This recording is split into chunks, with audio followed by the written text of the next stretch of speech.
अस्सलाम वालेकुम वरहमतुल्लाह। आज के इस वीडियो में हम लोग मोशन इन प्लेन के क्वेश्चंस को करेंगे।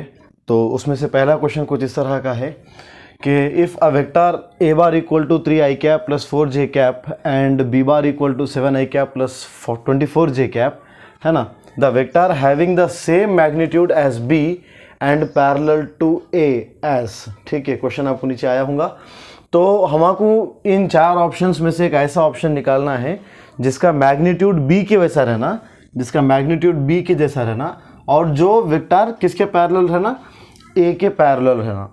तो पहला वाला काम तो बहुत आसान है। सबसे पहले आप ये करिए कि b का मैग्नीट्यूड निकाल लीजिए। तो magnitude of b equal to क्या आता है आपको मालूम है शायद, जो i कैप के बाजुक में है हम उसका स्क्वायर करते हैं, है ना, और जो j कैप के बाजुक में हम उसका स्क्वायर करते हैं।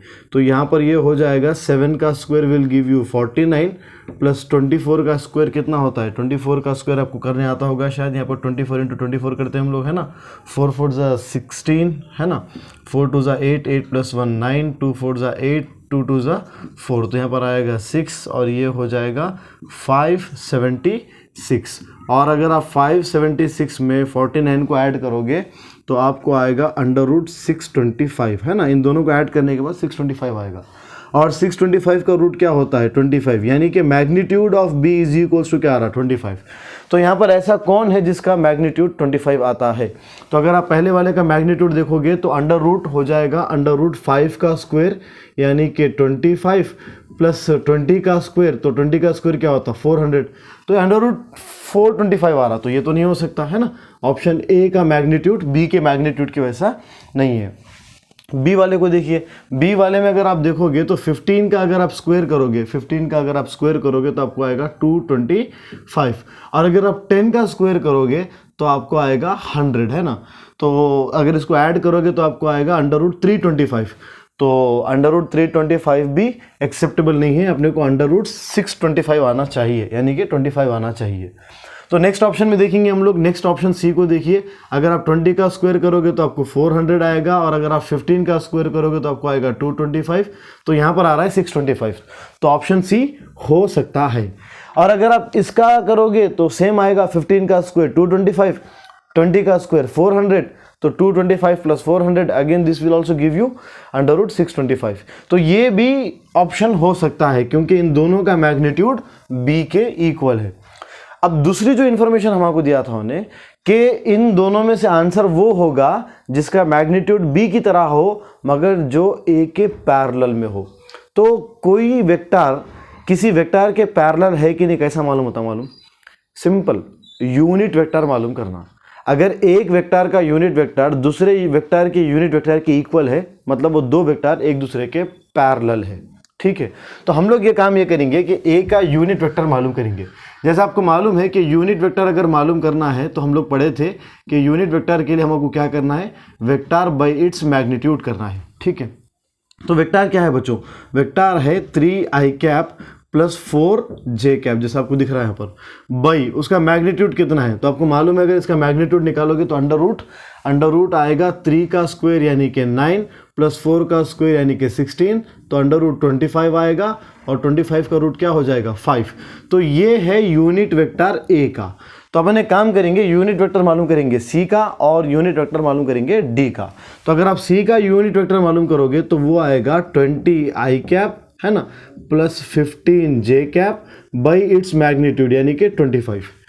क्या कॉमन कर सकते हैं हम इसमें 5 को कॉमन ले सकते हैं। तो अगर यहाँ से आप 5 को कॉमन लोगे तो यहाँ पर आएगा 4i cap plus 3j cap by क्या है बच्चों, बाई है 25। तो 5 1 जा 5 5 जा। तो क्या ये वेक्टर सेम है? नहीं है।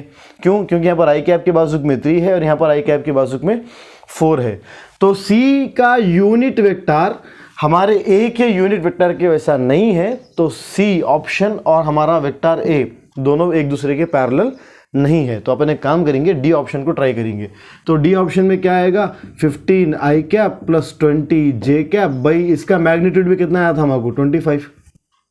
फिर से 5 को कॉमन लीजिए, अगर आप 5 को कॉमन लोगे तो आएगा 3i cap plus 4j cap by आएगा 25। तो 5 1 जा 5 5 जा। तो ये गौर से देखो, ऑप्शन डी का यूनिट वेक्टर वैसा ही आया जैसा कि हमारा ए वेक्टर था। तो इसीलिए ऑप्शन डी ए के पैरेलल है और ऑप्शन डी का मैग्नीट्यूड बी के इक्वल है। सो और correct answer is option D. ठीक है, नेक्स्ट क्वेश्चन में जाएंगे। सेकंड क्वेश्चन देखिए, कुछ इस तरह का लिखा हुआ है, if vector A bar equal to 2i cap plus 4j cap minus 5k cap the direction of cosines of vector A bar are. तो हमको डायरेक्शंस ऑफ कोसाइंस निकालना है।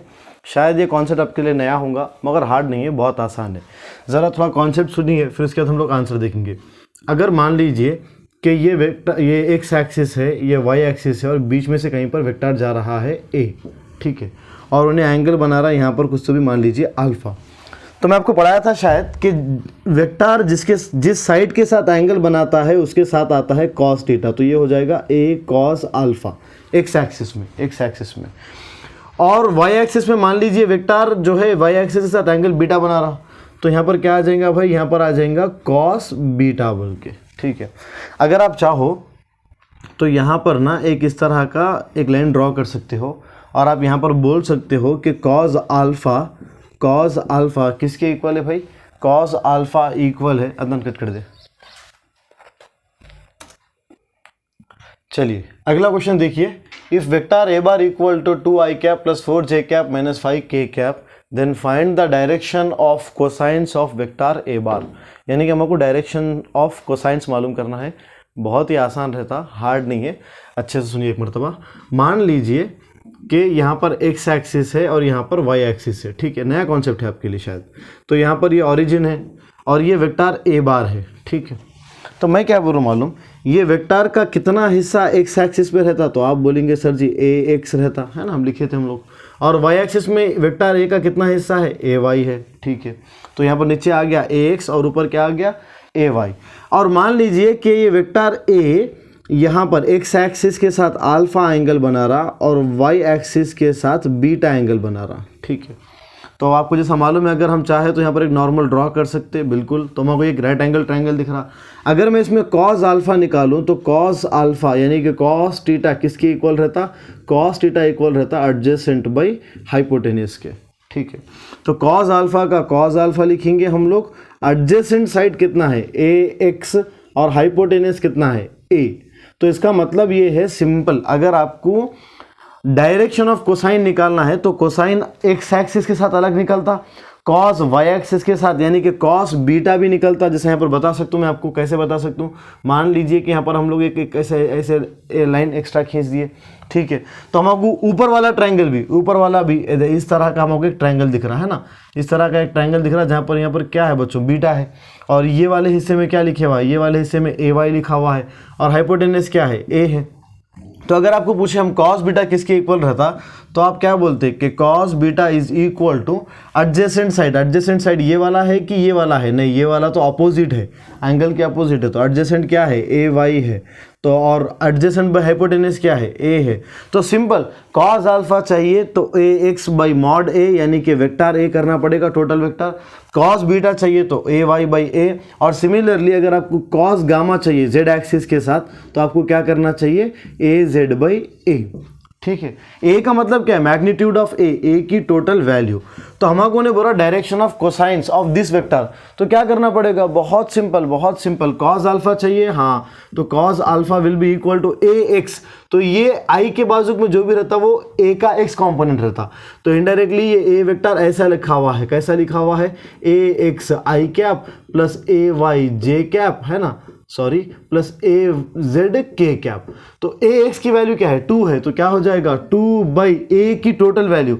ए की टोटल वैल्यू मालूम है क्या, नहीं मालूम है, तो एक काम करिए मॉड ए मालूम कर लीजिए। तो मॉड ए इक्वल टू क्या आता, अंडर रूट 2 का स्क्वायर, है ना माँ, अंडर रूट 2 का स्क्वायर प्लस 4 का स्क्वायर प्लस माइनस 5 का स्क्वायर। ऐसे ही करते ना हम लोग।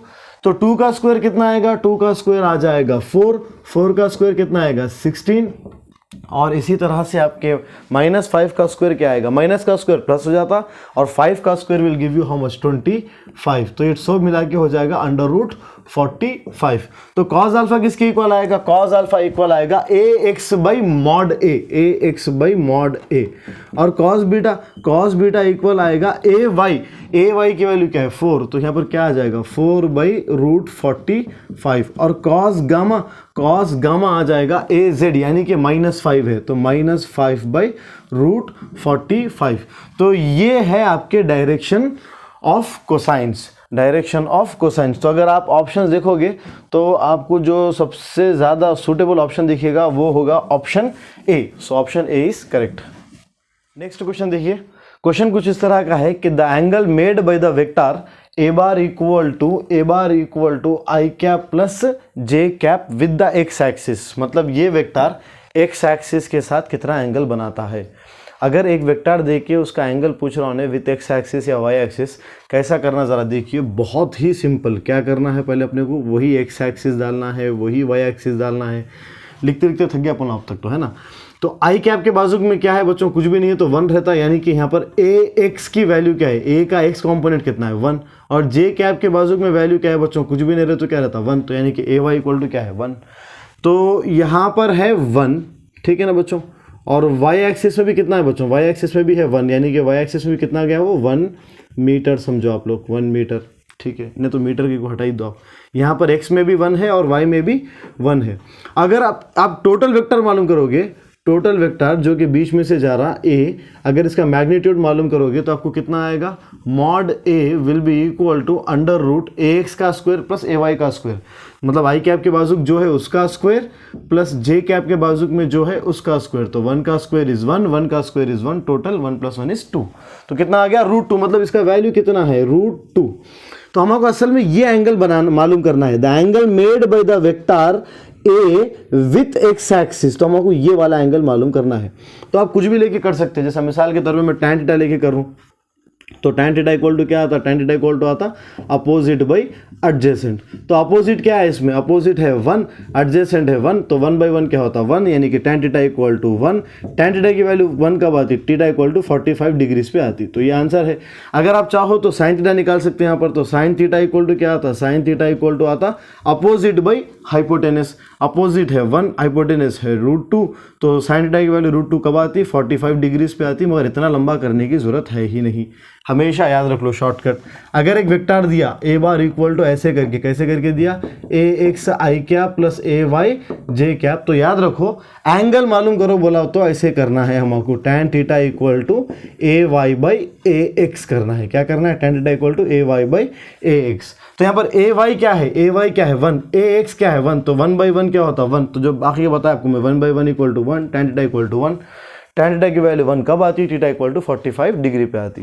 तो ये हमेशा याद रख लो, अगर वेक्टर दिया एंगल मालूम करो बोला तो हम क्या करेंगे, tan theta equal to A Y by A X करेंगे, क्योंकि यहाँ पर दिख रहा है आपको ये वाला साइड ए एक्स होता है, ये वाला साइड ए वाई होता है, और अगर आप tan थीटा करोगे तो अपोजिट बाई एडजेसेंट आएगा। चलिए नेक्स्ट क्वेश्चन करेंगे। If a unit vector is represented by 0.5 i cap plus 0.8 j cap plus c k cap, then find the value of c. कैसे मालूम करेंगे, बहुत सिंपल, हिंट सामने से दिया उन्हें कि ये वेक्टर कौन सा वेक्टर है, यूनिट वेक्टर। तो यूनिट वेक्टर का मैग्नीट्यूड कितना होना चाहिए 1। तो अगर मान लीजिए इस वेक्टर का नाम हम p बोले, तो magnitude of p should be equal to 1। Why, because वो क्वेश्चन में खुद दिया है, it is a unit vector. अगर वो यूनिट वेक्टर दिया है तो उसका मैग्नीट्यूड कितना आना चाहिए, 1 आना चाहिए। और मैग्नीट्यूड कैसे मालूम करते हैं हम, ऐसे करके मालूम करते हैं, अंडर रूट आई कैप के बाजू जो है उसका स्क्वायर, जे कैप के बाजू जो है उसका स्क्वायर, प्लस के कैप के बाजू जो है उसका square should be equal to 1। अगर आप रूट को उधर भेजोगे तो स्क्वायर हो जाएगा, 1 का स्क्वायर क्या आएगा 1 ही आएगा। और 0.5 का स्क्वायर क्या हो जाएगा, 0.5 का स्क्वायर हो जाएगा 0.25, है ना। और 0.8 का स्क्वायर क्या होगा 0.64 plus C square equal to 1। अबे स्क्वायर तो करने आता ना, हाँ वेरी गुड। अब मैं क्या बोलूँ मालूम, इन दोनों को अगर आप ऐड करोगे तो कितना आएगा, आपको आएगा 0.89 plus C square equal to 1। But अपन को तो सी की वैल्यू मालूम करना है, तो 0.89 को उधर भी जाइए, तो क्या हो जाएगा बच्चों, हो जाएगा सी स्क्वायर इक्वल टू 1 माइनस 0.89। और अगर आप माइनस करोगे तो सी स्क्वायर इक्वल टू आएगा कितना आएगा बच्चों, सी स्क्वायर इक्वल टू आएगा 0.11। कैसा करिए, 1 में से क्या माइनस करना है, 0.89। अगर कुछ भी नहीं है तो 0.20 लगा सकते। तो 10 में से 9 जाएगा तो 1, 9 में से 8 जाएगा तो 1, पॉइंट का पॉइंट, ये 1 था मगर उन्हें ऑलरेडी उधर सेंड कर दिया ना अपने आप को, तो ये 0 - 0 क्या हो जाएगा, 0, इसीलिए मैं लिखा 0.11। तो C की वैल्यू कितनी आएगी, C की वैल्यू आ गई √0.11। सो your answer should B √0.11, that is B should be the correct answer. चलिए नेक्स्ट क्वेश्चन देखिए। With respect to rectangular Cartesian coordinate system, 3 vectors are expressed as a bar equal to 4i cap minus j cap, b bar equal to -3i cap plus 2j cap, c bar equal to -k cap, where i cap, j cap, k cap are the unit vectors along x, y and z axis respectively. The unit vector r cap along the direction of sum of these vectors is। इतना लंबा question है, इसका मतलब समझो। पहले तो नहीं बोल रहा कि जो वेक्टर है ना उसको आई कैप जे कैप के फॉर्म में, एक्स वाई जेड के फॉर्म में रिप्रेजेंट करे बोल के बोल रहा हूँ। ये जो कार्टेशियन कोऑर्डिनेट है ना, वैसे ही दूसरे भी सिस्टम्स रहते हैं एक वेक्टर को रिप्रेजेंट करने के। पोलर कोऑर्डिनेट्स रहते हैं, स्फेरिकल कोऑर्डिनेट्स रहते हैं, तो ये कार्टेशियन कोऑर्डिनेट्स है। आपको टेंशन लेने की जरूरत नहीं है, क्योंकि इंटरमीडिएट में अपन जितना भी पढ़ेंगे उसमें 99% हिस्सा कार्टेशियन कोऑर्डिनेट का ही रहता। तो बहरहाल आपको ने इनडायरेक्टली बोल रहा है कि हम तो एक्स वाई जेड एक्सिस में वेक्टर को दिए। हाँ, उसके बाद उन्होंने क्या बोल रहे हैं, अच्छा मैं इससे इधर देख के बोल रहा हूँ क्योंकि यहाँ पर लिखा हुआ है तो पढ़ते हुए बोल रहा हूँ मैं, ठीक है। तो उसके बाद उन्होंने ये बोल रहा क्वेश्चन में कि the unit vector R cap, उसको मालूम करना है unit vector R cap along the direction of sum of this vectors.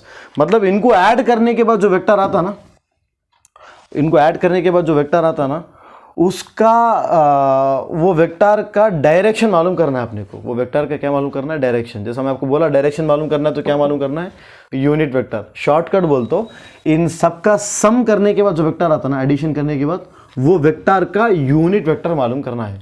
तो हम सम कर लेंगे इन सबको, मतलब इनको सबको ऐड करेंगे। वेक्टर ए bar plus b bar, sorry vector ए bar plus b bar plus c bar, तो क्या हो जाएगा 3i cap minus 3i, sorry 4i cap minus 3i cap, यानी कि एक i कैप बच गया है ना, minus j cap plus 2j cap. तो कितने j कैप बचे भाई, एक j कैप बच गया, वो भी प्लस के साथ है ना।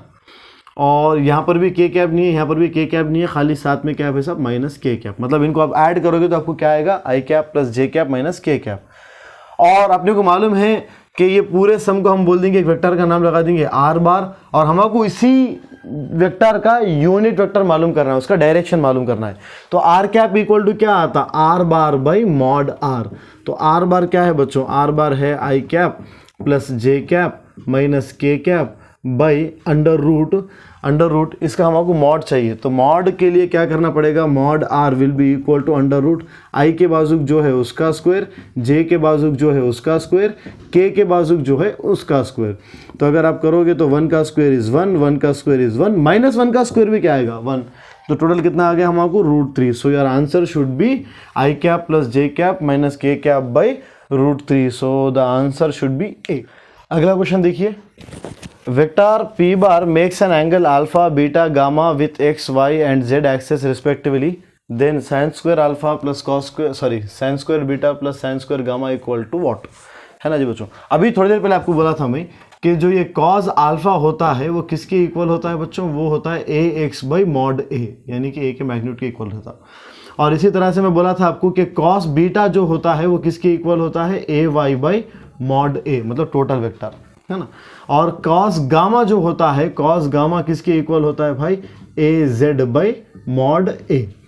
अगर आप इसका स्क्वायर करोगे, अगर आप इसका स्क्वायर करोगे, क्यों करोगे स्क्वायर, क्योंकि लॉजिक बैठ रहा देखो माँ कि मॉड a का मतलब क्या रहता, मॉड a का मतलब क्या रहता, i के बाजुक जो है उसका स्क्वायर। तो अगर मान लो माँ वेक्टर ऐसा है, वेक्टर कैसा है, ax है i कैप प्लस ay है j कैप और az है k कैप, और आपको मैं बोला मॉड a मालूम करो, तो आप क्या करते हैं, अंडर रूट करते, i के बाजुक जो है उसका स्क्वायर करते, j के बाजुक जो है उसका स्क्वायर करते, और k के बाजुक जो है उसका स्क्वायर करते, है ना। तो मतलब मैं ये बोलना चाह रहा हूँ कि अगर आप ये रूट को उधर भिजा दोगे तो ये मॉड a का स्क्वायर इक्वल हो जाएगा किसके माँ, ax square plus ay square plus az square के। बस इसी को देख के मेरे दिमाग में एक लॉजिक आ रहा, क्या आ रहा मालूम, अगर हम इसको स्क्वायर करेंगे तो ax का स्क्वायर प्लस ay का स्क्वायर प्लस az का स्क्वायर क्या बन जाएगा, मॉड a का स्क्वायर, है ना। तो कुछ एक रिलेशन बन सकता है, एक रिश्ता बन सकता है यहाँ पर, इसीलिए हम क्या कर रहे हैं, इसको स्क्वायर कर रहे हैं। अगर आप इसको स्क्वायर करोगे और स्क्वायर करके ऐड भी कर रहे हैं, मतलब क्या करना चाह रहे हैं हम लोग, हम ये करना चाह रहे हैं कि cos square alpha plus cos square beta plus cos square gamma करना चाह रहे हैं हम लोग, मतलब स्क्वायर करके ऐड करना चाह रहे हैं। तो स्क्वायर करो और ऐड करो, यानी कि ये हो जाएगा a x square by mod a का square plus A y square by mod a का square plus a z square by mod a का स्क्वायर। तो आपको मालूम है कि एलसीएम तो पूरा सेम आ जाएगा यहाँ पर, तो मॉड ए का स्क्वायर, तो ऊपर क्या आ गया बच्चों, ए एक्स का स्क्वायर सॉरी प्लस ए वाई का स्क्वायर प्लस ए जेड का स्क्वायर।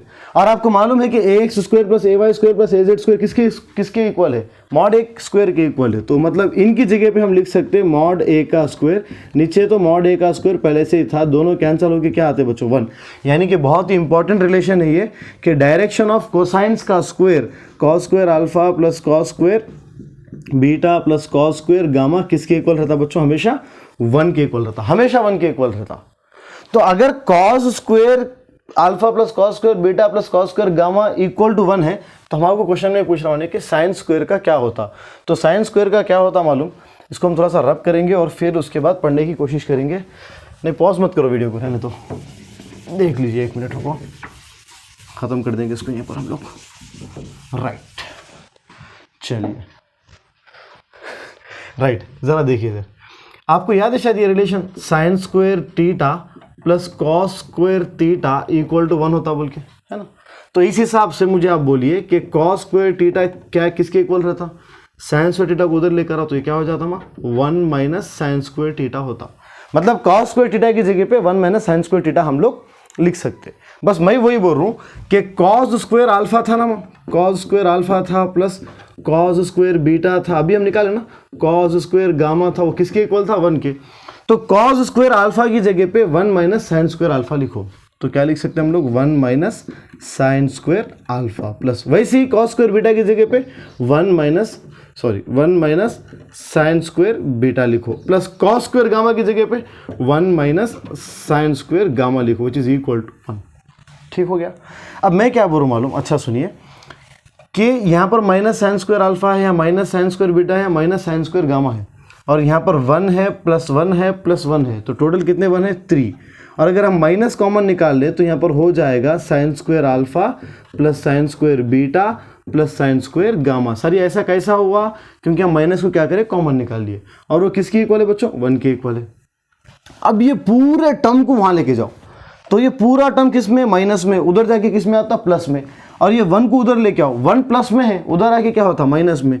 तो 3 का 3 प्लस 1 इधर आके -1 हो गया, और ये माइनस पूरा उधर जाके प्लस हो गया, यानी कि क्या जी बच्चों, sign square alpha plus sine square beta plus sine square gamma. तो 3 - 1 क्या होता है बच्चों, 2। तो 2 will be equal to sine square alpha plus sine square beta plus sine square gamma. मैं तुमको शॉर्टकट बोलता हूँ, बहुत सारे बच्चे इसको याद ही कर लेते कि कॉस का स्क्वायर 1 के इक्वल आता, मतलब cos square alpha plus cos square beta plus cos square gamma 1 के इक्वल रहता, और sine square alpha plus sine square beta plus sine square gamma किसके इक्वल रहता, 2 के इक्वल रहता। Next question, A bar equal to 2i cap plus J cap, vector B bar equal to 3j cap minus k cap, vector C bar equal to 6i cap minus 2k cap. Then find the value of a bar minus 2b bar plus 3c बार। बहुत simple question है, कुछ नहीं करना है, ए बार का ए बार लिख दिया हम लोग जैसा का ऐसे ही, ठीक है। अब उसके बाद हम क्या करें बच्चों, -2 का -2, बी बार की वैल्यू क्या है, बी बार की वैल्यू है 3j cap minus k cap, ये भी ठीक है, प्लस 3 का प्लस 3, सी बार की वैल्यू क्या है बच्चों, सी बार की वैल्यू है 6i cap minus 2k cap, ठीक है। तो उसके बाद हमको क्या करना है, मल्टीप्लाई करना है, फिर i वाले को i वाले में ऐड करना है, j वाले को j वाले में, k वाले को k वाले में। तो मतलब यहाँ पर हो जाएगा 2i cap plus j cap minus 2 3 से क्या होता है बच्चों, 6j cap, minus into minus क्या होता है बच्चों, प्लस 2k कैप, हाँ समझ में आ रहा है शायद, हाँ, प्लस 3 6 से क्या होता है 18i cap, plus into minus क्या होता है माइनस, 3 2 से क्या होता है 6k कैप। अब i वाले कितने हैं यहाँ पर, i वाले अगर आप देखोगे तो 2i कैप है और 18i कैप है, तो टोटल कितना हो जाएगा 20i कैप। और j वाले कितने हैं, j वाले 2 है plus j minus plus 1j minus 6j। तो -6 + 1 बोल तो कितना आता है बच्चों, -5 आएगा, -5 जे कैप। और के वाले कितने, के वाले 2 है, +2 -6, तो 2 में से 6 निकाले तो कितना बचेगा, -4 के cap. So your answer should B 20 I cap -5 J cap -4 के कैप। तो इसमें से ऑप्शन बी आपका करेक्ट है। अगला क्वेश्चन देखिए, 2 forces each of magnitude F have a resultant of the same magnitude F। अच्छा, मतलब अगर 2 वेक्टर्स है A बार और B बार, या फिर 2 फोर्सेस है F1 बार और F2 बार, तो इन दोनों का कहते हैं मैग्नीट्यूड सेम है, कहते दोनों का मैग्नीट्यूड F ईच है, और दोनों से जो रिजल्टेंट आने वाला है ना, रिजल्टेंट का मैग्नीट्यूड भी क्या है कहते, F ईच है कहते। तो बोल रहा the angle between the 2 forces is, हमको एंगल मालूम करना है। अब कैसे करेंगे, अरे बहुत सिंपल है, क्योंकि हमको आर दिया, ए का मैग्नीट्यूड दे दिया, बी का मैग्नीट्यूड दिया, थीटा पूछ रहा, तो आर ए बी थीटा किस में है, एक ही फॉर्मूला हम निकाले पैरेललोग्राम लॉ ऑफ वेक्टर से, जो मैं आपको समझाया था क्लास में। R mod R equal to √a² + b² + 2ab cos theta, है ना। तो आर का मैग्नीट्यूड कितना है, एफ। सर कैसा मालूम हुआ, क्वेश्चन में दिया था, √a² यानी कि f का स्क्वायर, वेरी गुड, + b² यानी कि f का स्क्वायर + 2 का 2, a की जगह पे f, b की जगह पे f, cos थीटा का cos थीटा। आप एक काम करो, ये रूट को उधर भिजा दो तो इन्हें भी स्क्वायर हो जाता। तो यहाँ पर कितना हो जाएगा भाई, यहाँ पर हो जाएगा f², है ना माँ, f² equal to f² + f² कितना हो जाएगा, 2f²। हाँ ठीक है, 2f² प्लस, हाँ प्लस, इन दोनों तो 2f² है, प्लस 2f × f क्या हो जाएगा, फिर से 2f², मगर इस बार इसके साथ क्या लगा हुआ है, cos थीटा लगा हुआ है। आप एक काम करिए, 2f² को उधर लेकर आइए, तो f² - 2f² कितना हो जाएगा, f² - 2f² इक्वल टू क्या है जी बच्चों, यहाँ पर 2f² cos थीटा ही है।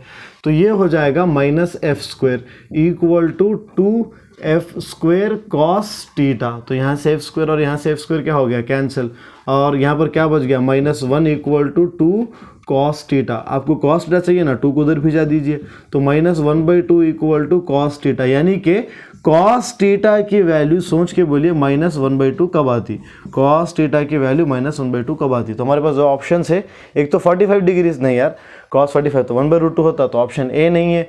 ऑप्शन डी देखिए, cos 60 1/2 होता, -1/2 तो नहीं होता ना, तो cos 60 भी नहीं है, तो ऑप्शन ए भी नहीं है, ऑप्शन डी भी नहीं है।